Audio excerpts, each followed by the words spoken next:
Good afternoon, everyone, and welcome back to the Magnificent Mags channel. Thank you so much for tuning in as always. We made it! It's Friday, it's the weekend. I hope you're all well. Now, just before I get underway, usual housekeeping, please give a like, a follow and subscribe and turn on notifications on all social media channels to my friends over at NUFC 360, Magpie 24/7 and Magpie Ultras. And if you do like what I do, please do the same. I'm on all channels. Let's get underway. Finally, yes, the weather's good. My awards for Player of the Season, Goal of the Season, Moment of the Season. My first one is Goal of the Season. Now, third place, I'll give that to SandroTonali and his goal against Brentford at the Leazes. Now, it's one of those where I really wanted to put him higher. But what's demoted him a bit is, despite the technique, catching flecking off his line and being literally one of the best goals I've seen, he's admitted after, and again, he's being honest, he didn't mean it.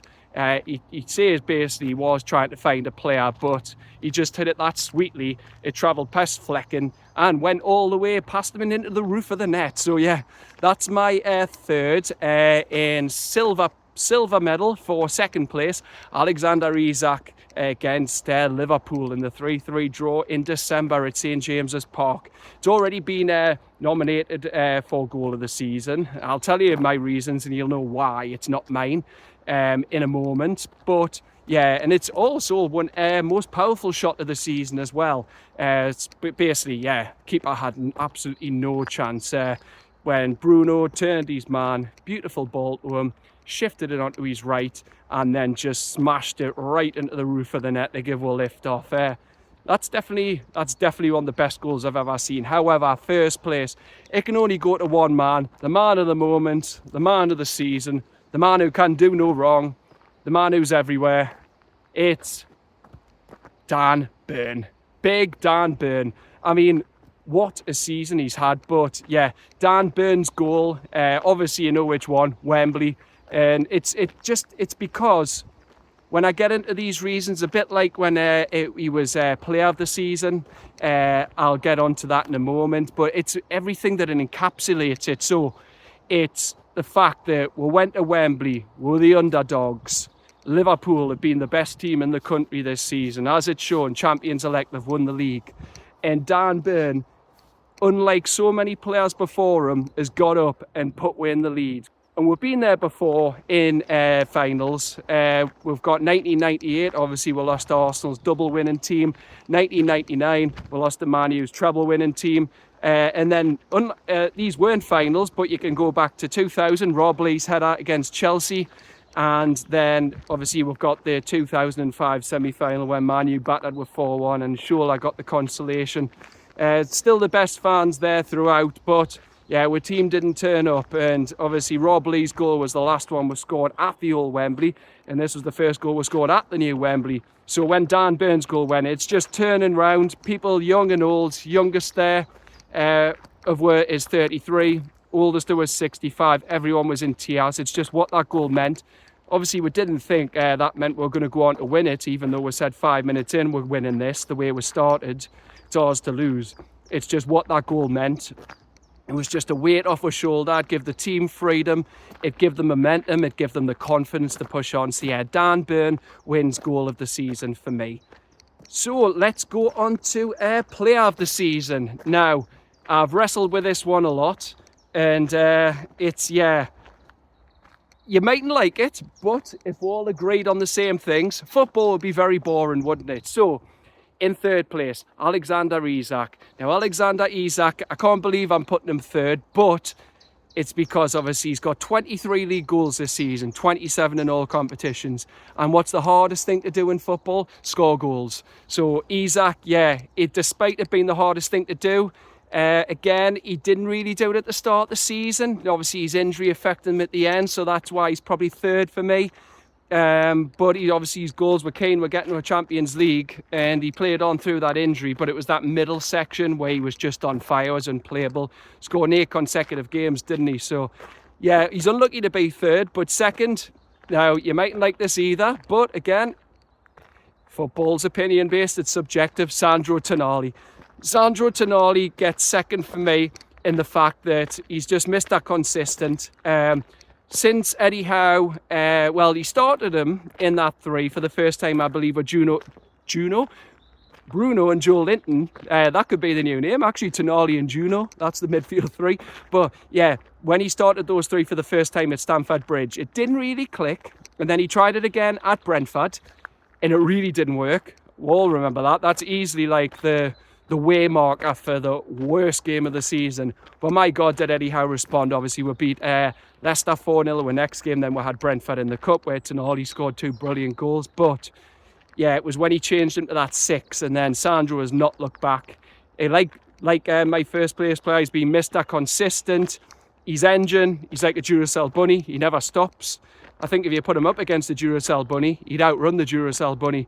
He just keeps going and going. Like some games where 90th minute he's chasing players down into the corner or running into the corner. So yeah, SandroTonali, like, he's off the ball pressing. When he's on the ball, he just controls games from deep. But he can also do late runs into the box, a bit like a Lampard, and get on the end of shots. He's chipped in with goals. I believe it's 6 this season. And yeah, he's that barn. You can tell the weight's off his shoulders, and you can just tell how world class he is.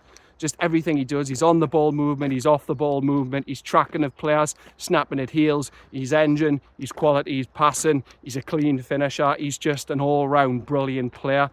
And he's only unlucky to finish second to Big DanBurn. It has to be Big DanBurn.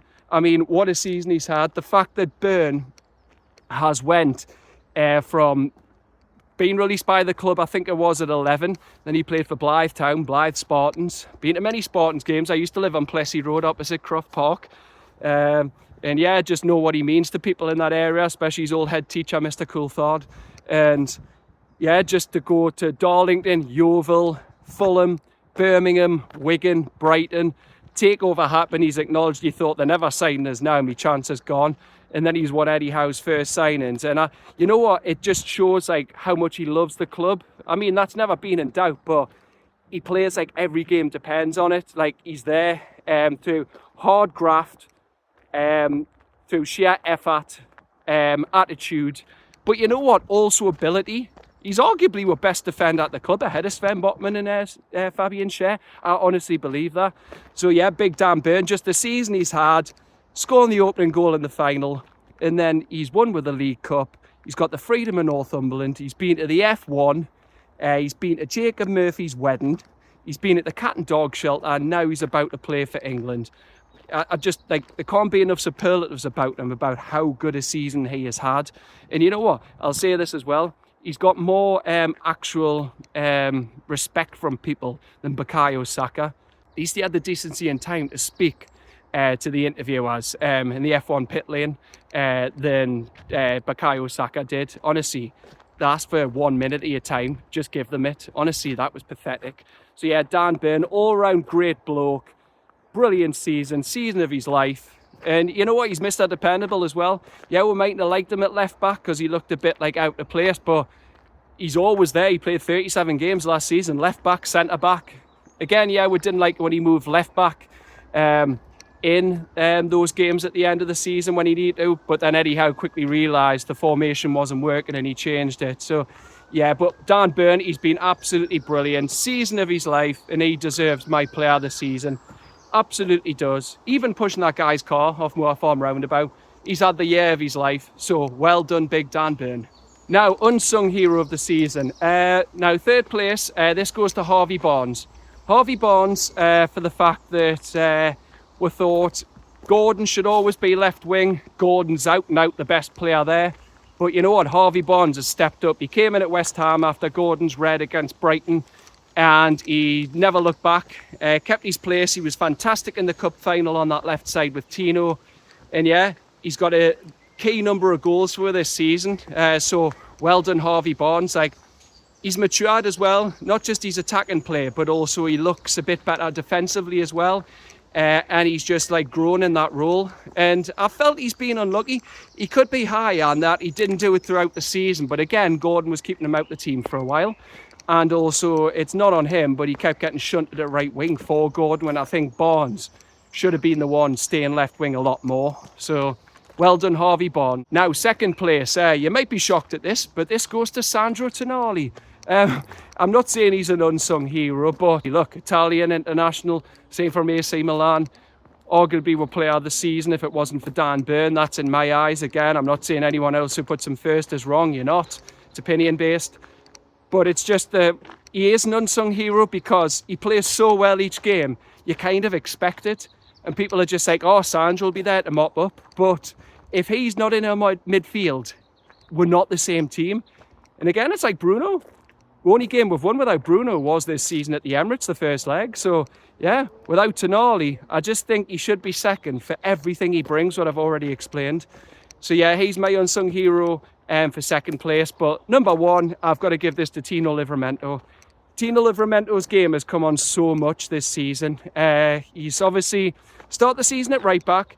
Couple of shaky performances. You're questioning, is he improving defensively? I've got no qualms with him attacking. He's a fantastic fullback, whether he was on the overlap on the outside or the underlap on the inside. But yes, the fact that Lewis Hall was probably the player of the season until he got injured, and then Tino Livramento has come in at left back and stood in so fantastically well for losing a player of Lewis Hall's quality, for Tino to step in. And then again, his big performance. He's done it in lots of games, but that cup final, the cross in for Jacob Murphy, he headed down for Isak. And Tino, he's improved defensively and defensively.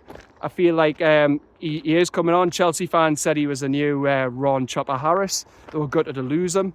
So yeah, it's just seeing Tino's game come on so much. He's becoming the all-round player. He's now with the under-21s. I hope he does well this summer. He deserves it. And the fact that Manchester City keep your mucky mitts off, won him, then yes, that just shows you the quality of Tino Livramento. So he's my unsung hero of the season, the fact he's Mr. Dependable. Now my most improved player of the season. In third place, I've already mentioned them. Well, two of the three of them. HarveyBarnes, 5 goals and 9 assists. Reasons I've just covered. He really grew into that left-wing role when AnthonyGordon was out the team, showing everyone, look, we don't just rely on Gordon. I'm a quality player too. He scored some quality goals. The best one when I had the mother of all headaches at Molineux when he scored that last minute, when he scored, don't know if it was last minute, was it? I can't remember. It was all the way back in September. But when that worldie went top bins, it just shows you the quality of HarveyBarnes. So he's third place for me. Second, already just covered him, Tino Livramento. His games come on, as I've said. He used to just be, well, he's class offensively, but defensively he is a little bit suspect. But yeah, Tino Livramento gets an honorary mention for the silver medal, second place, just for all the reasons I've explained, but more the fact that he stood in when we've lost a number one quality left back in Lewis Hall, and he hasn't looked out of place. He's looked basically at times like a better left back than right back in some instances. And then first place, well, that goes to Jacob Murphy. How can it not go to Jacob Murphy? 9 goals and 14 assists across the season. Like I said, he only came second in the Premier League to Mo Salah, and he's the best right-wing forward in the league. So the fact that Jacob Murphy has come top, that just shows the season he's had. Again, I've covered this before, but it's the most goals, like goals and assists link-ups with a striker, him and Isak, most goal combinations, so that's fantastic for him. But it's just like he's, again, another one who's dependable. He'll play in any position you ask him. He's made that right wing his own, because the modern winger is always cut inside. You'd normally be a left foot on the right wing who cuts inside, like a Salah. But Murphy's a natural right footer, and he can put some pace and some whip on his crosses, and that's been key to Isak getting his 23 Premier League goals this season. And also he's played at right wing back as well. Again, it hasn't worked. It was done on the final day against Everton, and that's not Murphy's fault. He's a good player and he wants to do his best for the team. It's not about him, it's about the team. He was asked to play there, but he's not that good defensively, though he has done well at times to help out either Tino or Trippier across the season. But yeah, Jacob Murphy for me is most improved player of the season. Now, getting on to my games of the season, I'm going to go third place. That's going to be the 5-0 against Crystal Palace. It's just because all the anxiety and pressure leading up to that game, and then we won at 5-0, in which was such a key game with game in hand, because it was rescheduled after we got to Wembley. It was meant to be the weekend we were at Wembley. and to win it 5-0 against a team who, well, it looks like they might get Europe at the moment with the multi-ownership issues, but I hope they do. I've got out against them, and yeah, they've been in such form, won the FA Cup, first trophy in the history, so I just felt that game was key, especially a few days after playing Manchester United in a game where we always step up for, winning 4-1, and yes, we lost to Villa a few days later, but that was such a key win. Second place, well, it might have been first in some people's books, but the 2-0 win at the Emirates, we've got a rotten record there. Yes, we've had the voodoo sign over Arteta since Howe come in, but it's mainly been at St James's Park, and it's a ground where we've been battered at plenty of times. We only win there prior to January in the league. Only win in the league still to this day was November 2010 with Andy Carroll. So yeah, it was such a key win against such a good team who finished second and got the Champions League semi-finals. That is a massive win. To go at the Emirates, and it was the platform that helped us build on that in the second leg and then go on to Wembley, and it showed that we could beat anyone because we beat the current top 4 at that time in the league. But my game of the season, no surprises, Wembley. As I've said, we went in there against the champions-elect. The performance that we put in, I've said 5 minutes in, we're absolutely going to win this if we keep this up. And it's just every player was better than Liverpool on that pitch that day. No matter the last goal coming from Chiesa, and it put the fear in you because you're thinking, is this Newcastle going to be doing a Newcastle? But we didn't. We game management, Wilson's best moment of the season, taking it to the corner and running down the clock. That was just honestly to end the trophy hoodoo against the best team in the country with players like Salah, Gravenberch, Diaz. To do that with a squad with no signings in 3 windows and end with trophy drought against a team we hadn't beaten in 10 years since December 15, almost. That is just some achievement. So yeah, for everything it encapsulated, for all the fans who were here, and especially all the fans who've not seen me win anything and who are not here, that was for everyone who was a black and white persuasion. Now, going on to save of the season. There's only 2. It's been hard to pick through them. But I did narrow it down to just 2. Second, even though it's been nominated for Save of the Season, Martin Dubravka against Wolves. I think that would normally come first, but yeah, I'll give that to Dubs, because in that run, when he played those 10 games, we got 7 wins and he got 5 clean sheets when Pope was out. So that was such a valuable contribution from Dubravka in that game. He was fantastic against Wolves. But Save of the season has to be, again, it's going to be this game dominating these awards a lot, but it's a cup final. NickPope save from Curtis Jones. Liverpool still scored, yes, but the fact that that save, when it was about maybe the 69th, 70th minute mark, to save it at that moment in the game, a big, strong hand after a great move, with 20-odd minutes to go. Would anyone have bet against Liverpool, levelling it, and then maybe going on to win it? How would have we responded? So, again, that is just fantastic from NickPope. A big, strong hand. It justified Eddie Howe's decision to bring him back in against first Birmingham and then Nottingham Forest. Because it was a big call after all the form of Dubravka, and would he go away, and then he got an extension on improved terms. So yeah, that's my save of the season. I've just got to say that. Right, and it's time to get on to my last 4 awards. So moment of the season, well, that's going to be the cup final win and the trophy parade. To go there against a team we hadn't beaten 10 years, as I've said, the best team in the country who won the league, star-studded lineup, underdogs, no domestic trophy in 70 years, weighing round with neck like a 5-ton weight.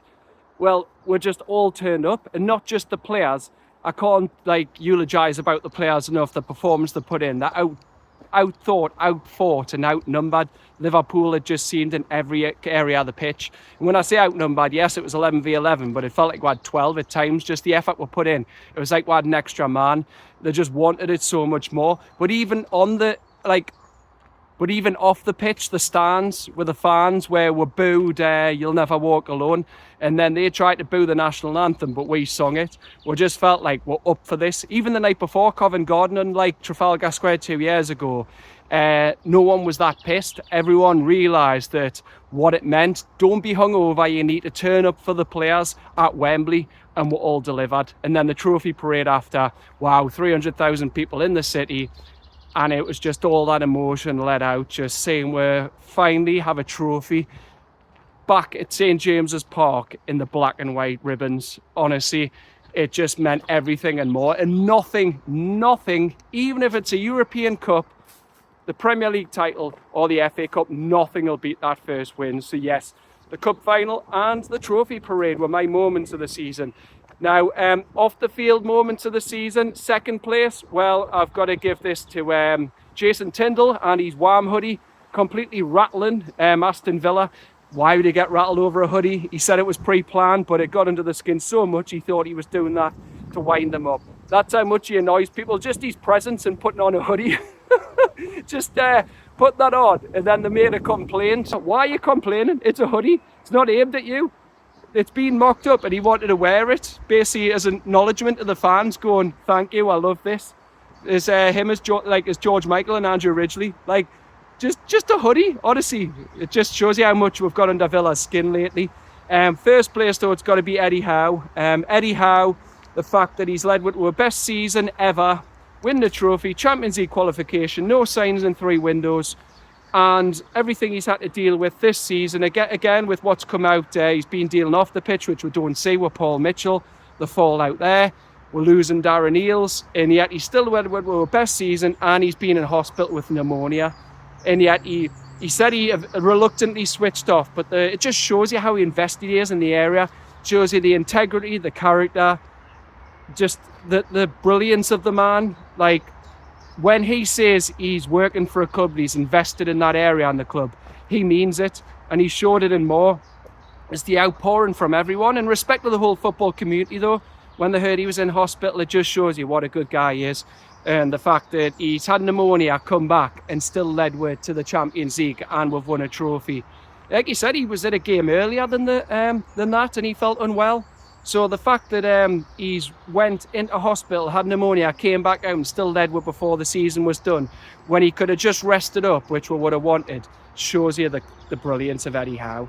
Last 2 awards, away fans of the season, that's going to be Bromley, coming all the way from Essex for an FA Cup 3rd round game, and they even took the lead. But you know what, in whether they were winning or when they were losing or when they were drawn, they were absolutely fantastic. They put so many Premier League away fans to shame this season. So easily my away fans of the season were Bromley, because you don't always hear them from the corner. Again, a lot of that's down to the ground, not the fans, but you could hear them that game. They were vociferous and they were singing for the club throughout. So well done, Bromley.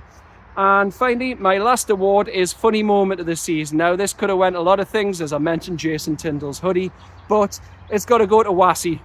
Yes, Wasi, the Japanese fan from a Japanese supporters club. When I've read his story, I've heard many different stories of why you support a football club. Obviously, it can be you might have been born down south, abroad, but you've got a family member from there, or that was your granddad's or your dad's team. All good reasons, but him, yeah, he was watching we against Hull City all the way back, I believe, was it 2014? I think it was, somewhere around then. And he went, yeah, I was watching you then. I decided to start following you when David Mailer got headbutt by Alan Pardew. And it just, honestly, I hear so many different reasons, like why you want to support a football team. But, oh yeah, your manager's just nutting an opposition player. Oh, that's the club for me. And we're saying Newcastle United is bonkers. And like, we're just, honestly, it needs a health warning when you support with. It makes you grey 20 years before you're meant to turn grey. But the fact he chose to support after watching one manager of the time headbutt an opposition player. Honestly, I've just got to give an honourable mention to Wasi. So thank you, Wasi.